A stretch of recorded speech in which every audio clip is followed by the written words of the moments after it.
Hello good morning student. Hello JD aspirant, आप लोग कैसे हैं? देखिए आज खुशी का दिन है। जय श्री कृष्ण, राधे राधे। और हम लोग आज हम नया टॉपिक स्टार्ट करने वाले हैं। क्लास 12 का फिजिक्स का सारा फॉर्मूला, उसका बेसिक कंसेप्ट। ठीक है, 11 देखिए 11 का हम सारा बेसिक फॉर्मूला कंसेप्ट लगभग बना कर दे दिए हैं। अब हम लोग क्या स्टार्ट कर रहे हैं? 12 का स्टार्ट करने वाला है। 12 का अब जो फॉर्मूला होगा जबरदस्त फिजिक्स का फॉर्मूला हम लोग रिवाइज करेंगे। ठीक है, एग्जाम अब नजदीक आ रहा है, इसलिए आपको क्या होना है, एकदम भी पॉजिटिव रखना है, एकदम जीजा लगा देना है। चलिए, तो वही 3 मंथ अपने आप से वादा, मेहनत ज्यादा और इरादा पक्का के साथ हम लोग स्टार्ट करते हैं। 12 का पहला चैप्टर है, उसका बेसिक कंसेप्ट का फॉर्मूला, उसको बोलते हैं इलेक्ट्रिक फील्ड। ठीक है ना, तो इसको ध्यान से पढ़िएगा, इलेक्ट्रिक फील्ड क्या होता है। ठीक है, चलिए हम लोग स्टार्ट करते हैं, ध्यान दीजिए। देखिए सबसे पहले फिजिक्स इलेक्ट्रिक फील्ड क्या होता है? इलेक्ट्रिक फील्ड का सब सिंपल फॉर्म होता है फोर्स पर यूनिट चार्ज। क्या होता है? Force per unit charge. यानी कहने का मतलब electric field is equal to force per unit charge. If a charge q placed at a point in electric field, ये कोई मान लीजिए एक चार्ज है, उसके इलेक्ट्रिक फील्ड में प्लेस किया गया इन इलेक्ट्रिक फील्ड, तो it experiences a net force, एक तरह का एक फोर्स क्रिएट होता है, उसी को हमने इलेक्ट्रिक फील्ड बोलते हैं या इलेक्ट्रिक फील्ड स्ट्रेंथ बोलते हैं। यानी कि कोई क्यू चार्ज है, इलेक्ट्रिक फील्ड में उसको क्या करते हैं? प्लेस करते हैं, तो एक तरह का इलेक्ट्रिक फील्ड प्रोड्यूस होता है, उसी को बोलते हैं electric field strength. Electric field का फॉर्मूला क्या होता है? Force per unit charge. ठीक है, अब हम लोग आगे बढ़ते हैं। देखिए इलेक्ट्रिक फील्ड, ये क्यू चार्ज है, इलेक्ट्रिक फील्ड का डायरेक्शन क्या आउटवर्ड है, क्या है? आउटवर्ड है, तो इस तरह का इलेक्ट्रिक फील्ड क्रिएट होता है। उसके बाद क्या है, इसमें कुछ पॉइंट है, एप्लीकेशन है, तो उसको आप ध्यान दीजिएगा। क्लास 12 का जब हम डिटेल्स टॉपिक स्टार्ट करेंगे तो उसमें सारी चीज बता देंगे, लेकिन अभी क्या फॉर्मूला पर आपको ध्यान देना है। तो देखिए electric field due to point charge, क्या बोल रहा है कि इलेक्ट्रिक फील्ड एक पॉइंट चार्ज के चलते इलेक्ट्रिक फील्ड क्या होगा? तुम्हारी ये इलेक्ट्रिक फील्ड है, एक पॉइंट चार्ज है P, ठीक है ना, एक्स डिस्टेंस है, तो इलेक्ट्रिक फील्ड क्या होगा इसका? KQ/x², KQ/x² होगा। यहाँ वेक्टर फॉर्म में क्या होगा? E क्या होगा? KQ/x/x, यानी K जानते हैं 1/4 होता है, Q चार्ज है, x डिस्टेंस है। ठीक है, तो ये आपको ग्रेविटेशन चैप्टर में आपको बताया जाएगा, बताया भी गया है। ठीक है ना। अब देखिए क्या है, अब electric field due to uniformly charge. ठीक है, क्या electric field due to point charge था, इसमें क्या electric field due to uniformly charge rod. Uniformly charge rod, तो उसका परपेंडिकुलर और पैरेलल में उसका इलेक्ट्रिक फील्ड क्या होता है? तो देखिए मान यहाँ पे एक रड है, इसका लेंथ क्या है? लेंथ L है, ये आपका L0 है। तो यहाँ मान लीजिए एक इसके साथ θ1 बनाता है, इस नीचे में क्या θ2 बनाता है। तो यहाँ दो कंडीशन है, एक पैरेलल और एक परपेंडिकुलर। तो पैरेलल कंडीशन में इलेक्ट्रिक फील्ड क्या होगा? K λ/r cos θ2 - cos θ1। अब परपेंडिकुलर में क्या होगा? K λ/r sin θ2 - sin θ1। ठीक है ना, तो ये हुआ आपका फॉर्मूला। पैरेलल में क्या होगा? परपेंडिकुलर का इलेक्ट्रिक फील्ड का। ठीक है, ध्यान दीजिएगा, just we have to attention your formula पर ध्यान दीजिए। पैरेलल में क्या K λ/r cos θ2 - cos θ1, तो देखिए θ2 θ1 यहाँ पर एंगल क्रिएट हो रहा है पॉइंट पर। ठीक है, तो एक पैरेलल होगा, एक परपेंडिकुलर। परपेंडिकुलर में क्या होगा? K λ/r sin θ2 - sin θ1। अब सेकंड थर्ड कंडीशन क्या है कि electric field due to infinite wire, यानी कि आपका वायर जो होगा तुम्हारा क्या होगा? R से क्या होगा? बड़ा होगा। यानी कि देखिए इनफाइनाइट वायर है, ये L डिस्टेंस है, ठीक है ना। अब वायर क्या R है, ये R डिस्टेंस है, यानी L ग्रेटर देन R। तो वायर क्या हो रहा है? यहाँ पॉइंट P है, तो परपेंडिकुलर केस में क्या हो गया? यहाँ पर L ग्रेटर R है, यानी कि θ1 θ2 का मान हम क्या करेंगे? 90 ले लेंगे। क्या लेंगे? 90 ले लेंगे। तो परपेंडिकुलर केस में क्या होगा? हम वैल्यू पुट कर देंगे sin 90 - plus sin 90, यानी क्या होगा? 2K λ/r। अब पैरेलल कंडीशन में क्या होगा? K λ/r cos 0 और cos 0। ठीक है, तो क्या हो जाएगा? यहाँ पर 0 हो जाएगा। क्या हो जाएगा? 0 हो जाएगा, यानी कि एट P = पैरेलल कंडीशन में इलेक्ट्रिक फील्ड क्या होगा? 0 हो जाएगा। इस P पॉइंट पर इलेक्ट्रिक फील्ड निकालेंगे, नेट हो जाएगा E perpendicular plus E parallel, यानी 2K λ/r होगा। तो ये देखिए आपको 3 को एप्लीकेशन हम बताएं। इलेक्ट्रिक फील्ड क्या है? Electric field due to a point charge, electric field due to uniformly charge, electric field due to a infinite wire. तो ये इसका फॉर्मूला है, कांसेप्ट है। ठीक है, इसको ध्यान दीजिए। उसके अभी हम लोग और आगे बढ़ेंगे, धीरे धीरे आगे बढ़ेंगे। इसके बाद वीडियो को डाउनलोड कीजिए, उसके हम लोग आगे बढ़ते हैं। वीडियो पसंद आए तो लाइक कमेंट सब्सक्राइब कीजिए। ठीक है, उसका हम नेक्स्ट वीडियो में मिलते हैं। बहुत सारा टॉपिक है। Have a nice day, good day, thank you.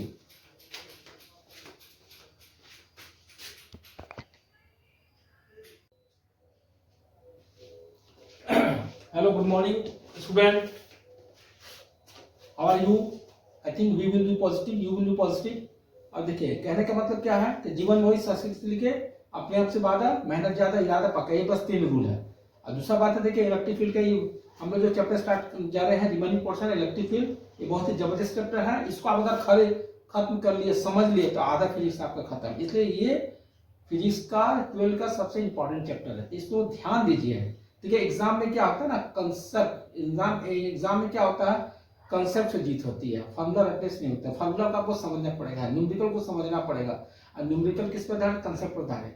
Concept में तो आप 11 12 जो पढ़े हैं, लेकिन क्या फॉर्मूला भी दिमाग में आपका रखना जरूरी है, ठीक है ना। तो चलिए इसी के साथ हम लोग इलेक्ट्रिक फील्ड का रिमेनिंग पोर्शन स्टार्ट करते हैं। बहुत सारा एप्लीकेशन है जिसमें आप लोग ध्यान दीजिएगा, हाँ, और जो आपको बहुत फायदेमंद होगा और आपको एग्जाम में जीत दिलाएगा, ठीक है ना। तो चलिए हम स्टार्ट कर। जय श्री कृष्ण, राधे राधे, ठीक है। तो देखिए इलेक्ट्रिक फील्ड का पिछले टॉपिक में मैंने बहुत सारा कुछ करवाया था, ठीक है, एप्लीकेशन। अभी भी बहुत सारा एप्लीकेशन बाकी है, तो धीरे धीरे मैं इसका टॉपिक आपको दे रहा हूँ। तो कुछ टॉपिक है जिस पर हम लोग चर्चा करते हैं। चलिए लेट्स स्टार्ट। जय श्री कृष्ण, राधे राधे। देखिए इलेक्ट्रिक फील्ड तो जानते हैं क्या होता है, इलेक्ट्रिक फील्ड चार्ज होता है, इलेक्ट्रिक फील्ड पढ़ चुके हैं। और दूसरा बात, इलेक्ट्रिक फील्ड का बहुत एप्लीकेशन है। देखिए सबसे पहले electric field due to semi infinite wire, क्या है यहाँ पे बोल रहा है, electric field due to semi infinite wire, ठीक है, सेमी इनफाइनाइट वायर है। तो उस तरह का न्यूमेरिकल आ जाए तो कैसा कंडीशन होगा। देखिए यहाँ पे सेमी इनफाइनाइट वायर, यहाँ से यहाँ तक r डिस्टेंस है, सी पॉइंट पे भी आपको कैलकुलेट होता है इलेक्ट्रिक फील्ड। ये परपेंडिकुलर, यहाँ पर क्या इलेक्ट्रिक फील्ड पैरेलल है, ठीक है, ये आपका वायर है। तो बोलता है electric field due to semi infinite wire में क्या होगा।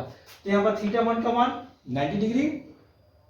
हम just we have to explain the formula, not the concept. Concept physics का टोटल फार्मूला, केमिस्ट्री का एलिमेंट टोटल फार्मूला होने के बाद मैं आपको टोटल डिटेल स्टडी 11 का 12 का बनाऊंगा, ठीक है ना। घबराने की बात नहीं है, लेकिन अभी एग्जाम नजदीक है तो एग्जाम को ये टू फोकस, क्या ना, एग्जाम में फोकस करना है और आपके लिए कुछ करना है, ठीक है ना। आप लोग तो एलिमेंट जो पढ़ाई होंगे। तो चलिए हम स्टार्ट करते हैं। देखिए सबसे पहले क्या है, θ1 का 90 डिग्री है, θ2 क्या है 0 डिग्री है। तो परपेंडिकुलर केस में क्या होता है, ऑलरेडी हम लोग पढ़ चुके हैं। परपेंडिकुलर केस में k lambda by upon r sin 90 degree और sin 0 डिग्री। तो sin 90 क्या होता है, 1 होता है, यानी क्या हो गया इलेक्ट्रिक फील्ड परपेंडिकुलर, यानी कि electric field due to semi wire perpendicular condition क्या होगा, k लैम्डा बाय r होगा, ठीक है। उसके बाद क्या बोलता है कि देखिए k parallel electric field parallel क्या है, k lambda upon r cos 0 degree cos 90 degree. cos 0 degree 1 होता है, cos 90 0 होता है, इसलिए k लैम्डा बाय r, यानी कि electric field due to infinite wire parallel case में क्या होगा, k लैम्डा बाय r। तो दोनों केस में जब परपेंडिकुलर हो चाहे आपका पैरेलल केस में, दोनों में क्या होता है, एक ही रिलेशन शो कर रहा है। अगर इससे संबंधित अगर न्यूमेरिकल आता है तब ये formula we have to apply, ठीक है। अब चलिए हम स्टार्ट करते हैं। Electric field uniformly charge ring, क्या है second topic, uniformly charge ring, ठीक है ना। तो चार्ज रिंग देखिए, चार्ज ये पॉजिटिव चार्ज है, क्या है कनेक्टेड पॉजिटिव चार्ज है। अब यहाँ पे इलेक्ट्रिक फील्ड है, स्मॉल इलेक्ट्रिक फील्ड है, ये आपका ओरिजिन पॉइंट है, रेडियस ये r है, ये तुम्हारा एक्सिस्टेंस है। तो इलेक्ट्रिक फील्ड क्या होगा, kqx r² देखिए ये कैसे निकल जाएगा, अकॉर्डिंग टू पाइथागोरस सीरीज, जब इसको निकालेंगे तो r² x² ये रूट ओवर हो जाएगा, ठीक है ना, क्या हो जाएगा रूट ओवर हो जाएगा। तो इलेक्ट्रिक फील्ड क्या होगा, kqx r² x² पावर 3/2। तो फॉर्मूला क्या, मैक्सिमम x ले क्या होगा, प्लस माइनस r अपॉन √2 होगा। तो E max में होगा plus minus 2 3√3 kq by r²। तो just you have to know the formula, ठीक है। तो electric field due to the infinite charging में क्या होगा, ये फार्मूला होगा, ठीक है, एक फार्मूला होगा, ठीक है। उसके बाद हम लोग आता है electric field on the axis of disc, मान लीजिए डिस्क का रेडियस r है, O पॉइंट है, P पॉइंट पर इलेक्ट्रिक फील्ड है, यहां से एक्सिस r है, तो इसका क्या डेंसिटी है sigma centre per metre square. तो इलेक्ट्रिक फील्ड होगा sigma by 2 option 0 1 minus x by root over x square r square. इसका ये कंडीशन हम लोग निकाल सकते हैं, ठीक है। ये जो डिस्टेंस जो निकलेगा यहाँ से, जो डिस्टेंस यहाँ से निकलेगा रूट ओवर क्या हो जाएगा x स्क्वायर r स्क्वायर निकलेगा, ठीक है। तो along द एक्सिस, तो यहाँ पर बोल रहा है कि x अगर मान बड़ा है, r से क्या बड़ा है, तो यह इलेक्ट्रिक फील्ड 0 होगा। x का मान अगर लेस देन r है तो इसका मान होगा सिग्मा बाई 2 एप्सिलॉन 0 होगा, ठीक है। तो ये सब कंडीशन हुआ। उसका इलेक्ट्रिक फील्ड स्ट्रेंथ, देखिए electric field strength Gauss law, सबसे पहले गॉस लॉ तो आप लोग पढ़ते हैं क्लोज लूप के लिए होता है। तो मान लीजिए मास है Q1 Q2 Q3 Q4 total charges है, तो इसका टोटल इलेक्ट्रिक फील्ड क्या होगा, EDS स्क्वायर क्या होगा Q1 Q2 - Q3 by 0। Net detail study में आपको 12 पढ़ा दूंगा, just you have to explain formula पर ध्यान दीजिए। उसका मतलब electric field due to point charge के चलते क्या होगा, E = 1/4πε0 Q/r²। तो ये सब इंपॉर्टेंट फार्मूला है गॉस थ्योरम का, उस सब का, तो इसको आप लोग ध्यान से पढ़िए, ठीक है। ध्यान से पढ़ने के बाद आप लोग नेक्स्ट टॉपिक में भी हम लोग आगे बढ़ेंगे, बहुत सारा फार्मूला है। तभी के लिए इस वीडियो को राइट डाउन करें, और वीडियो पसंद है लाइक कमेंट शेयर कीजिए, सब्सक्राइब कीजिए, ठीक है। उसके बाद हम लोग नेक्स्ट वीडियो में और भी सारा एप्लीकेशन है जिसमें हम लोग मिलते हैं। चलिए, have a nice day, good day, thank you.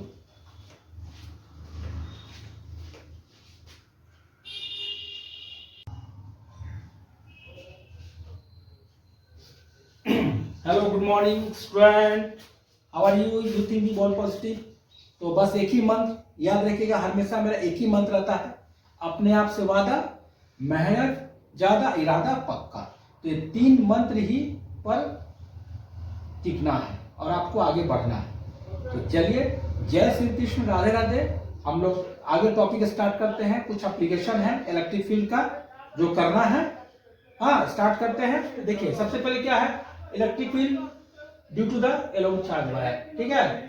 फिर उसका electric field strength due to the non conducting uniform charge sheet है। फिर electric field strength due to the charge conducting sheet है। फिर बोलते हैं electric field strength due to the long uniform charge cylinder है।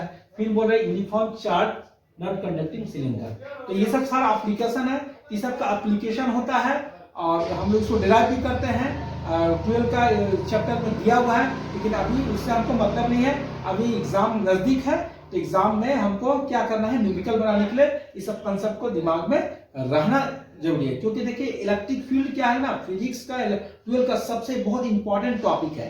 इस पर उसको आपको जानना जरूरी है, इसका कंसेप्ट क्लियर करना जरूरी है, इसका फार्मूला जरूरी है, और इसका सारा फार्मूला दिमाग में रखना जरूरी है, ताकि आपको न्यूमेरिकल में सहायता मिले। तो चलिए स्टार्ट करते हैं। तो सबसे पहले क्या है, electric field strength due to a long charge wire. क्या long charge wire, long charge wire को देखिए वायर है, ठीक है ना, लॉन्ग, पहला दूसरा तीसरा, ये ठीक है। पी है यहाँ इलेक्ट्रिक फील्ड, तो ये लैम्डा क्या, लीनियर चार्ज डेंसिटी। तो इस केस में क्या होगा, इलेक्ट्रिक फील्ड होगा लैम्डा अपॉन 2πε0x, ये x डिस्टेंस है, x डिस्टेंस, ठीक है। तो क्या electric field strength due to a long charge wire, long charge के वाले इलेक्ट्रिक फील्ड का मान क्या होगा, इक्वल टू होगा लैम्डा अपॉन 2πε0, बस खाली फार्मूला।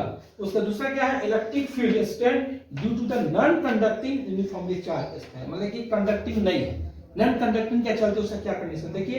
तो ये तुम्हारा क्या, electric field strength due to the non conducting uniform charge sheet, क्या है, चार्ज शीट है। ये एक तरह का शीट है जो क्या पॉजिटिव चार्ज है, ये सरफेस चार्ज डेंसिटी है, ये sigma coulomb per metre square है। देखिए, ये पहला डिजिट, दूसरा ये तीसरा, ये x डिस्टेंस है, और यहाँ पर इलेक्ट्रिक फील्ड है, इलेक्ट्रिक फील्ड का मान क्या होगा, सिग्मा अपॉन बाई 2ε0। तो इस केस में ये फार्मूला होगा। अब देखिए, थर्ड केस में electric field strength due to the charge conducting sheet है, ये तुम्हारा था नॉन कंडक्टिंग चार्ज शीट, ये चार्ज कंडक्टिंग शीट है। इसमें वही sigma coulomb per metre square हो गया। ये first region, second region, third region, ये आपका एरिया है। इलेक्ट्रिक फील्ड यहाँ इलेक्ट्रिक फील्ड है, इसका भी मान क्या होगा, सिग्मा अपॉन ε0, यानी दोनों केस में क्या है, डिफरेंट है, क्या है, डिफरेंट, यहाँ 2 है, यहाँ पर 0 है। अब उसके बाद क्या है, electric field strength due to the long uniformly charge cylinder. इसमें दो केस है, एक तो कंडक्टिंग सिलेंडर, एक तो नॉन कंडक्टिंग सिलेंडर है। तो देखिए, कंडक्टिंग सिलेंडर में क्या होता है, ये आपके क्या है, ये 4 सिलेंडर, एक तरह के सिलेंडर है, क्या 4 सिलेंडर है। इसमें क्या, sigma coulomb per metre square है, first region, second region, third region, ये x डिस्टेंस है। इसका इलेक्ट्रिक फील्ड क्या होगा, सिग्मा r ε0, r क्या यहाँ से आते क्या डिस्टेंस है, r क्या इसका रेडियस है, r क्या है, तो इसका इलेक्ट्रिक फील्ड का मान होगा सिग्मा r अपॉन ε0x हो गया। ये क्या l डिस्टेंस, क्या है, l डिस्टेंस है। उसी तरह क्या, ये चार्ज कंडक्टिंग सिलेंडर है, और ये नॉन कंडक्टिंग सिलेंडर में क्या होगा, नॉन कंडक्टिंग है, तो इनसाइड क्या होगा, रो x अपॉन बाय 2ε0, यानी रो क्या, वॉल्यूम चार्ज डेंसिटी। तो ये सब देखिए फार्मूला है, इसको कंसेप्ट को दिमाग में रखिएगा और न्यूमेरिकल को बनाएगा। एक ही चीज है, फिर फार्मूला एक ही फार्मूला है फिजिक्स का, न्यूमेरिकल बनाने का। कि फिजिक्स का 11 12 का सारा कंसेप्ट को क्लियर रखिए और फार्मूला को दिमाग में रखिए। अतः फार्मूला में दिमाग रखने का तरीका क्या है कि पर डे फार्मूला को आप देखिएगा, कोई चीज को पर डे देखिएगा तो हम लोग का दिमाग क्या एक तरह का कंपाउंडिंग बन जाता है। क्या होता है? कंपाउंडिंग। तो उस चीज को आपको रिवाइज, अगर मान लीजिए किसी आपको, मैं एक उदाहरण देना चाहता हूँ कि मान लीजिए आप किसी गाना को आप 10 बार 15 बार 20 बार सुनते हैं, तो आप नींद में भी रहिएगा तो गाना को गुनगुनाते रहिएगा। उसी तरह हम लोग का दिमाग जो सोचता है देखता है वही पकड़ता है। इसलिए क्या है कि अभी आप लोग का जो समय है, नीट का भी एग्जाम सेकंड फेज का रजिस्ट्रेशन स्टार्ट हो गया है और जेई का भी, और जेई का सेकंड स्टेज का अप्रैल में होने वाला है। तो यानी कि सारा फार्मूला आपको दिमाग में रखना हो जरूरी है, इसलिए फार्मूला को दिमाग में रखिए और न्यूमेरिकल बनाइए। ठीक है, चलिए और इस वीडियो को फार्मूला को आप लोग डाउनलोड कर लीजिए, राइट डाउन कर लीजिए, उसका नेक्स्ट वीडियो मिलते हैं। ठीक है, वीडियो पसंद आए तो लाइक कमेंट शेयर कीजिए और हम लोग नेक्स्ट वीडियो में मिलते हैं। Have a nice day, good day, thank you, okay.